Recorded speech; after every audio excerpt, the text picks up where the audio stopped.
Dès lors que l'on a fait une création, on a composé une musique, on n'a pas un tableau, on a créé un texte que l'on a diffusé, quels droits patrimoniaux sont attachés à cette situation? C'est le problème du droit de représentation, du droit de divulgation et du droit d'édition des œuvres. En réalité, il existe en France une gestion collective des droits d'auteur parce qu'il serait trop compliqué, dans le cadre d'une société d'information comme la nôtre, d'avoir à identifier d'une manière individuelle chaque compositeur, chaque réalisateur, chaque scénariste. Donc il existe tout un système de société de gestion collective des droits dans chaque domaine, chaque branche du domaine artistique. Et lorsque l'on est un utilisateur de fichiers qui sont des fichiers protégés parce que justement il existe un droit d'auteur dessus, il est impératif de prendre contact avec ces sociétés de gestion collective des droits et qui vous permettra de vous délivrer cette autorisation et de vous permettre d'utiliser en toute impunité un fichier qui est en réalité un fichier protégé. Donc il faut consulter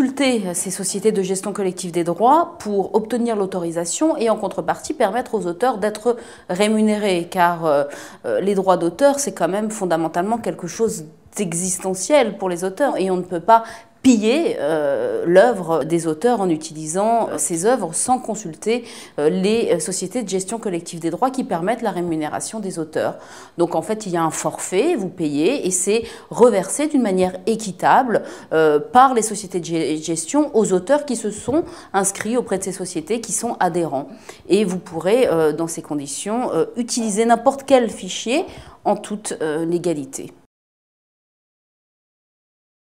Vous avez la possibilité d'entrer également directement en contact avec l'auteur dans le cadre de contrats de cession de droits d'auteur qui sont tout à fait licites. De la même manière, lorsque vous êtes en train de créer un projet, comme par exemple la création d'un jeu vidéo ou la création d'un site internet, vous êtes amené à prendre attache avec ces sociétés pour passer des contrats de commande et vous devez spécifier le mode de rémunération de l'auteur. Est-ce que vous le faites directement, moyennant une contrepartie fixée contractuellement dans le contrat, ou est-ce que cet auteur a délégué la gestion de ses droits aux sociétés collectives de gestion et dès lors vous payez directement la SACEM. Le principe fondamental, c'est de comprendre que nous avons affaire là à des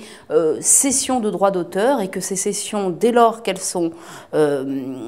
fixées de manière précise dans les conditions d'utilisation de l'œuvre, avec une contrepartie financière à l'auteur, une durée déterminée et une durée et un espace géographique également déterminé dans le contrat de cession, elles sont tout à fait légales. Donc il est impératif, lorsque l'on est dans des gros projets qui font appel à beaucoup de droits d'auteur, de retrouver la source, de retrouver l'auteur, de désigner le mode de gestion de ces droits d'auteur, collectifs ou individuels, et de passer un contrat de cession pour utiliser de manière rémunérée les créations en rémunérant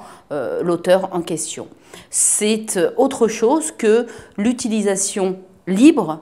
des œuvres qui ne sont pas protégées par le droit d'auteur et que nous allons voir dans notre prochaine vidéo.